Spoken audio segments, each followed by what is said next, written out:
வணக்கம். இன்னைக்கு தலைப்பு 2. ஒன்று தலைவருடைய பிறந்த நாள். 26 போயிடுச்சு. கொஞ்சம் லேட்டு தான், மன்னிச்சுக்குங்க. இன்னொன்று பார்த்தோன்னு தெரிஞ்சிருப்பீங்க. அவருக்கு அட்வைஸ் கொடுக்குற அளவுக்குலாம் நம்ம வளரல. அவருடைய பங்கு வந்து அதற்கு நம்ம தமிழ் தேசியத்துக்கோ எதுக்கோ தமிழ்நாட்டுக்கோ பெரிய விஷயம். பட் ஏதோ ஒரு தப்பு பண்ணிட்டாப்புல, ஏதோ ஒரு இடத்துல கத்திட்டாப்புல ப்ரெஸ்ஸை. அவருக்கு நம்ம வந்து அட்வைஸ் பண்ணுறதுக்கெல்லாம் இந்த வீடியோ போடல. தெளிவுபடுத்திங்க. அதுக்கெல்லாம் நமக்கு தகுதியும் கிடையாது, சரியா? அதுக்கு எனக்கு தகுதி கிடையாது, சரியா? ஏன்னா அவர் உழைக்கிறாரு, நான் வந்து யூடியூப்பில் உட்காந்து வீடியோ போட்டுக்கிட்டு இருக்கேன். நிறைய வித்தியாசம் இருக்குது ரெண்டுத்துக்கும், சரிங்களா? ஸோ அதனால் அந்த மாதிரி எதுவும் கற்பனை பண்ணிட்டு வந்துடாதீங்க. இந்த தலைவர் பிறந்த நாள் வாழ்த்து சொல்கிறதெல்லாம் ஒரு மேட்ரு இல்லை. இதுதான் தமிழ் தேசிய தமிழ் அதாவது நம்ம இவர் தலைவர் பிடிச்சி வச்சிருந்த பகுதி, இல்லைன்னா ஆட்சி செஞ்ச பகுதி அப்படின்னு வச்சுக்கலாம். 26/11 அவருடைய பிறந்த நாள். 54 பிறந்தாருன்னு நினைக்கிறேன், எனக்கு தெரிஞ்சு. இப்போ இது இவர் வந்து நம்ம கவர்மெண்ட் தெரியும், நம்ம கவர்மெண்ட்டும் ஸ்ரீலங்கன் கவர்மெண்ட்டும் சேர்ந்து தான் இவரை கொண்டாங்க. இதெல்லாம் நமக்கு தேவையில்லாது. மேட்ரு என்னன்னா, கவர்மெண்ட்டுக்கு என்ன, ஒரே ஒரு தமிழ்நாடு இது இந்தியன் கவர்மெண்ட்டுக்கு என்னன்னா, இதுவே ஒரு ஹிந்திக்காரனோ இல்லை ஒரு பெங்காலிக்காரனோ இல்லை ஒரு குஜராத்திக்காரனோ ஒரு ஏரியாவில், ஏதாவது ஒரு மியான்மர்லேயோ ஒரு தாய்லாண்ட்லேயோ இல்லை ஒரு லாவோஸ்லேயோ ஏதோ ஒரு ஏரியாவில் ஒரு பார்க்கில் இருந்து அவங்களுக்கும் இவங்களுக்கும் சண்டை நடக்குது, அவங்க ஒரு நாடுன்னு ஒன்று வச்சுருந்தா அதை வந்து நீ அழிச்சு அதை கொண்டு போய் அந்த நாட்டுக்கு கொடுத்துட்டு வந்திருப்பியா? அதுவே ஒரு தமிழுங்கிறதுனால. ஏன் தமிழுங்கிறதுனால அப்படின்னா, அவ்வளோ ஒரு வெறுப்பு தமிழர்கள் மேலே. தப்பித்தவறி கூட நல்லது நடந்துடக்கூடாது தமிழர்களுக்குன்னு தமிழ்நாடு அரசாங்கமும் சரி, சென்ட்ரல் கவர்மெண்ட்டும் சரி ரொம்ப தெளிவாக இருப்பாங்க. அதுக்கு ஒரு சில உதாரணங்கள் இதெல்லாம் எவ்வளோ நீங்கள்லாம் பார்த்துருக்கீங்களா? உங்களுக்கெல்லாம் இதிலெல்லாம் அனுபவம் இருக்கான்னு எனக்கு தெரியாது. ஆனால் ஒரு விஷயங்கள் சொல்கிறேன், கேட்டுங்க. அங்கேருந்து போட்டில் வருவாங்க. பொதுவாக இந்த பக்கத்தில் இருக்க இடங்கள்லான ராமேஸ்வரம், அந்த மண்டபம், அந்த ஏரியாவில் தான் நிறைய கேம்ப் இருக்கும். இது இல்லாமல் சிவகங்கையில் நான் ஒரு கேம்புக்கு போயிருக்கேன். நான் சிவகங்கையில் மானாமதுரையில் ஒரு கேம்புக்கு போயிருக்கேன், இந்த ஏரியாவுக்கு. அப்போ அன்னைக்கு வந்து எனக்கு அது கொடுக்கப்பட்ட பணி, அதனால் அதுக்கு போயிருந்தேன். கொடுமையாக இருந்துச்சு லைஃப் ஸ்டைலு. அதாவது நான் வந்து நம்ம வந்து கூரையாக வீடுங்களை பார்த்து ரொம்ப நாள் ஆச்சு. நான் சொல்கிறது 2008 அந்த சமயத்தில் இருக்கும், 2008 அந்த சமயத்தில் இருக்கும். கூரை வீடுங்களாக பார்த்து ரொம்ப நாள் ஆச்சு. நம்ம வந்து வெளியில் பார்த்தோம்னா நிறைய சின்ன சின்ன கூரைங்கள் இருக்கும், ஆனால் வந்து வீடு வந்து உள்ளே வந்து அட்லீஸ்ட் ஒரு ரீசனபிளாக இருக்கும், ஏதாவது பண்ணியிருப்போம் நம்ம ஊருங்களில். கூரையே வீடாக வந்து நம்ம பார்த்து எனக்கெல்லாம் தெரிஞ்சிடும், நான்லாம் விவரம் தெரிஞ்சு பார்த்ததே இல்லை. இந்த மண்டபம் கேம்புக்கு நான் போனது மானாமதுரை கேம்புக்கு போனால் அங்கே வந்து ஒரு வலை போட்டு அடித்து, அதாவது ஒரு அடைச்சி வச்ச மாதிரி ஒரு ஒரு ஒரு 25 வீடோ என்னமோ இருந்துச்சு. அங்கே அது வந்து சுகாதாரத்துறையோட அந்த இன்ஸ்பெக்டர்ஸோட உள்ளே போயிருந்தோம். அது ஒரு கொடுமை. அது எதுக்கு உள்ளே போனோம்னா, இவங்க வந்து ஒரு இடத்துல பூச்சி மருந்து அடிக்கக்கூடாதுன்னு சொல்கிறாங்க. எங்கள் ஆளுங்கள்லாம் அடிக்கணும், அதாவது நம்ம இன்ஸ்பெக்டர்லாம், ஹெல்த் இன்ஸ்பெக்டர்லாம் அடிக்கணும்னு உள்ளே போகிறாங்க. இது ஒரு சுவாரஸ்யமான விஷயம், அதை தெரிஞ்சுங்க. இந்த ஸ்பைருலினான்னு ஒரு டேப்லெட், அதாவது வாங்கி சாப்பிட்றோம் இல்லையா, இவங்க என்ன பண்ணுறாங்கன்னா, ஸ்ரீலங்கன் தமிழர்ஸு அவங்க வந்து அதை வளர்க்குறாங்க. வீடுங்கள்லேயே ஒரு குழியை தோண்டி தண்ணியை ஊற்றி அதில் வந்து அந்த இதை வளர்த்து வர்றவங்களுக்கு, வளர்க்குறவங்க என்ன பண்ணுறாங்கன்னா, வர்றவங்களுக்கு ஒரு கப்பை அள்ளி, இந்தா காய்ச்சலா அப்படி இந்தா எதுவாக இருந்தாலும் இதான் இதில் ஒரு டம்ளரை குடின்னு சொல்லி கொடுத்து அனுப்புவாங்க. நான் இதை கேள்விப்பட்டதில்லை, நான் இதை கேள்விப்பட்டதே கிடையாது. அதாவது இவங்க இதை பண்ணுவாங்கன்னு. எங்கள் இன்ஸ்பெக்டருங்க அதுக்குள்ளே கொண்டு போய் இந்த பூச்சி வராமல் இது வராமல் இருக்கிறதுக்காக, கொசு வராமல் இருக்கிறதுக்காக மருந்து அடுக்குள்ளே அடிக்க போய் இவங்க வந்து அதெல்லாம் பண்ண முடியாதுன்னு சொன்னோடனே என்னைய கூப்பிட்டு விட்டாங்க. நான் போனதுக்கப்புறம் அங்க வந்து, "என்னங்க, ஏங்க எல்லா இடத்துலயும் கொசு வருதுங்க, அதனால அடிக்கிறோம்." அப்படின்னா, அப்புறம் அவங்க காமிச்சாங்க கூப்ட்டு. "சார் இது ஸ்பைருலினா பாசி சார்" அப்படின்னாங்க.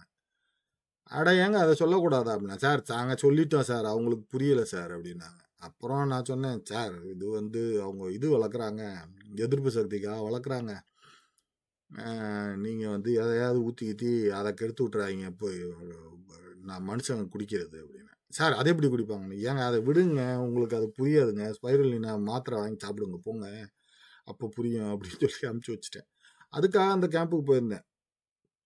அதுக்கப்புறம் இவங்களோட எனக்கு அனுபவம் அப்படின்னு பார்த்தீங்கன்னா, ம் அ 2011ல நான் வந்து செங்கல்பட்டு மெடிக்கல் காலேஜ்ல இருந்தப்ப, போலீஸ்காரங்க அடிச்சு ஒரு ஆள வந்து கூட்டிட்டு வந்திருந்தாங்க. அவர் வந்து ஸ்ரீலங்கன் தமிழு, அவர் மேல கேஸ்லாம் இருக்கு அப்படின்னு. அதுக்கு சர்டிஃபிகேட் குடுக்க சொன்னாங்க. ஆமா, அவ்ளோ வருத்தமா இருந்துச்சு. இப்போ என்ன அதாவது அ இந்த குறவர்கள் இவங்கள மாரி அதாவது யாரும் யாரும் கேட்கறக்கு ஆள் கிடையாது. தமிழ் பீப்பிள கேட்கறதுக்கு ஆள் கிடையாது. போலீஸ்காரங்க தமிழர்கள்னா அவங்களுக்கு அத பத்தி தெரியாது. அவங்களும் தமிழர்கள்ங்கிறது தெரியாது. உணர்ச்சியே கிடையாது. நான் சொல்றது 2009, 2010ல 2011ல நடந்த விஷயம் இது. 2011 ஆமா 2011ல நடந்த விஷயம். என்னத்துக்கு இவைங்களுக்கு அவ்வளோ கோவம்னா வேற ஒண்ணும் இல்ல. நம்ம வந்து இந்திய ஏத்துக்கலைங்கிற ஒரே கஷ்டம் தான் அவைங்களுக்கு. இந்த இந்த பேப்பர் இந்த பார்த்தீங்களா? இதுல எங்கேயுமே டிஎம்கே கொடியெல்லாம் கிடையாது. அதாவது திக கொடியும் கிடையாது, டிஎம்கே கொடியும் கிடையாது. இந்தி எதிர்ப்புங்கிறது மாணவர்கள் நடத்தின போராட்டம். இதுல கடைசியில வந்து கலந்துக்கிட்டாங்கன்னு பல பேர் சொல்லுவாங்க. இத பார்த்துக்கங்க நீங்க. இதுல வந்து 1, 2 கருப்பு சட்டை இருக்கிறதுக்கா, அதுக்கு வந்து எல்லாத்துக்கும் கணக்கு சேர்த்துக்கக்கூடாது. நீங்க வந்து எல்லாமே டிஎம்கே தான் பண்ணுச்சு, எல்லாம் தான் திக தான் பண்ணுச்சுன்னு கதை சொல்லுவாய்ங்க. அதெல்லாம் கிடையாது. இவங்களுடைய கஷ்டங்கள் இப்ப இன்னைக்கு வந்து இப்ப இந்தியாவுக்கு கஷ்டம் வருது. எப்படின்னா, இப்ப வந்து ஸ்ரீலங்கா இங்க கொண்டு வந்து ஒரு இது சாரி சைனா கொண்டு வந்து ஒரு போர்ட்ட போட்டுருச்சு.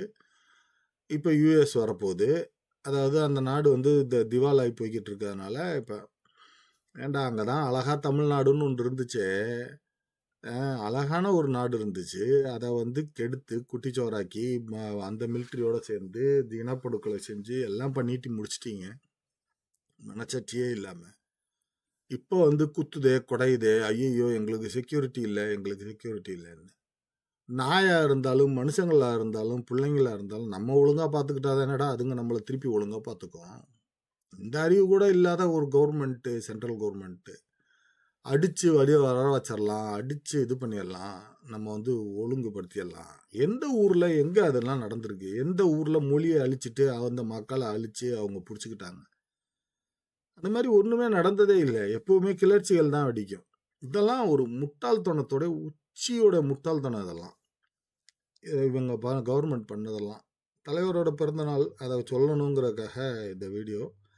இதோட அடுத்த வீடியோ வந்து இங்க தான் ஆரம்பிக்கிறோம். இந்த தலைவர் இறந்ததா இருந்தாலும், இந்த இப்ப தமிழ் தேசியம் முளைச்சிருக்கிறதா இருந்தாலும் எல்லாமே வந்து இவன் சொல்லுவான் தெரியுமா? தனுஷ் சுட்ட உடனே, "துரோகத்தால் அழிந்தோம்" அப்படின்னு சொல்லி. அதுக்கு தான் இந்த வீடியோ. சீமான் பேசினத பத்தி பேச போறதில்ல. நல்லா யோசிச்சுங்க.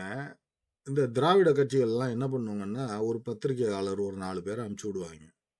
கேள்விய கேட்டு டென்ஷன் படுத்துறதுக்கு. நீங்க அதுக்கு வந்து அடிமையாயிட்டீங்கன்னா, நீங்க வந்து முடிஞ்சுச்சு உங்க கதை. கேள்வி கேட்கறதே அப்படித்தான் கேட்பாய்ங்க. அசிங்கமா கேட்பாய்ங்க. "என்ன நீ இது பண்ணிட்டியா? அத பண்ணிட்டியா?" ஏன்னா, எனக்கு பத்திரிக்கை சுதந்திரம் இருக்கு. நான் கேட்பேன். நாங்க தான் 5வது தூணு, 8வது தூணு, 10வது தூணுன்னு ஏதாவது கதை சொல்லுவாய்ங்க. இவங்க என்னைக்கு தூணா செயல்பட்டாங்கங்கிறது எந்த ஊர்லயுமே ஒண்ணும் தெரியல. எனக்கெல்லாம் அப்படியெல்லாம் நான்லாம் கேள்விப்பட்டதே இல்ல.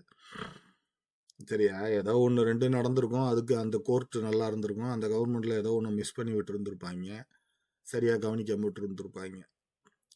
இதே மாரி தான் ஆக்சுவலா இவர் மேல நமக்கு அபிப்பிராயம் கிடையாது. ஆனா, இவரும் அதே மாரி தான் பண்ணாய்ங்க. எப்படி பண்ணாய்ங்கன்னா, இவர வந்து எங்க பார்த்தாலும் நிக்க வச்சு அவர 4 கேள்விய கேட்டு, இவர் வந்து நாக்க துருத்துறது, எச்சிய துப்புறது, இதுன்னு ஆரம்பிச்சு இவருடைய இதையே கெடுத்து விட்டாய்ங்க. அதாவது இந்த சைடுல வந்து இவருக்கு ஆப்போசிட்டா நிறுத்துனது யாருன்னு பார்த்தீங்கன்னா, இவர் ஒரு ஹீரோவா இருந்து தான் ஹீரோ இமேஜ்ல வந்தவரு. இவர வந்து காமெடியனா மாத்தி, இவருக்கு எதிரா ஒரு காமெடியன கொண்டு வந்து நிறுத்தி, அவருடைய லைஃபே அழிச்சுட்டாய்ங்க. அவர் மேலேயும் மிஸ்டேக் இருக்கு. நம்ம வந்து அவர் மிஸ்டேக் இல்லைன்னு சொல்ல வரல. பட் பிரஸ்ஸோடைய வேலை என்னன்னா, இதுதான் வேலை. ஆளுங்கட்சியோ, இல்ல எந்த கட்சி சொன்னுச்சுன்னா, அதுக்கு தகுந்தாப்புல தெளிவா வர்றவங்கள கேள்விய கேட்டு நார அடிச்சுருவாய்ங்க. அப்படித்தானா அப்படின்னா, அப்படியும் கிடையாது. நமக்கும் ஒரு இது இருக்கு.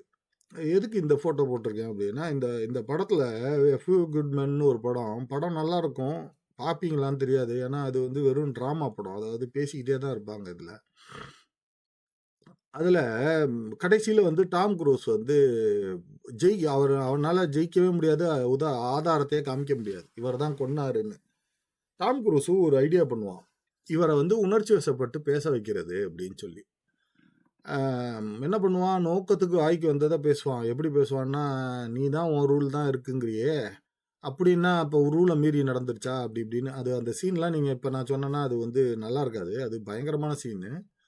"அப்ப நீ ஒத்துக்கிறியா?" அப்படிம்பான். அப்ப எதிர்த்தரப்பு வக்கீல் இவர் தான் அந்த பின்னாடி டாம் குரூஸ்க்கு பின்னாடி நிக்கிறாப்புல இல்ல, அவர் என்ன சொல்லுவாப்புலன்னா எந்திரிச்சு, "சார் உங்களுக்கு எதுக்குமே உங்களுக்கு அதிகாரம் இருக்கு. நீங்க என்னத்துக்கு அதிகாரம் இருக்குன்னா, இதுக்கு பதில் சொல்லாம இருக்கிறதுக்கான அதிகாரங்கள் உங்களுக்கு இருக்கு. Everyone has the rights to remain silent." அதாவது எல்லாருக்குமே எல்லா கேள்விக்கும் பதில் சொல்லணுங்கிற அவசியம் கிடையாது. நீங்க அமைதியா இருக்கிறதுக்கு உங்களுக்கு ரைட்ஸ் இருக்கு அப்படின்னு சொல்லுவார்.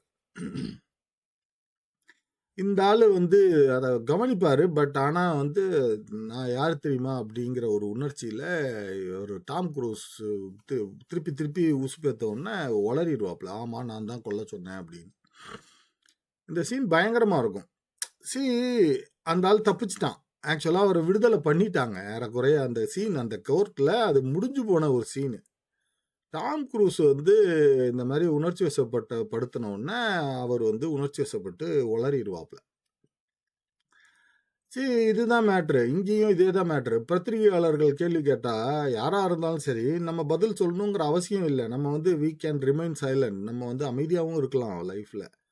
அதே மாரி ஏதாவது பிரச்சனை வந்துச்சுன்னா, எல்லாத்துக்கும் பதில் சொல்லணும் அப்படிங்கிற அவசியமும் இல்ல. புரியுதுங்களா?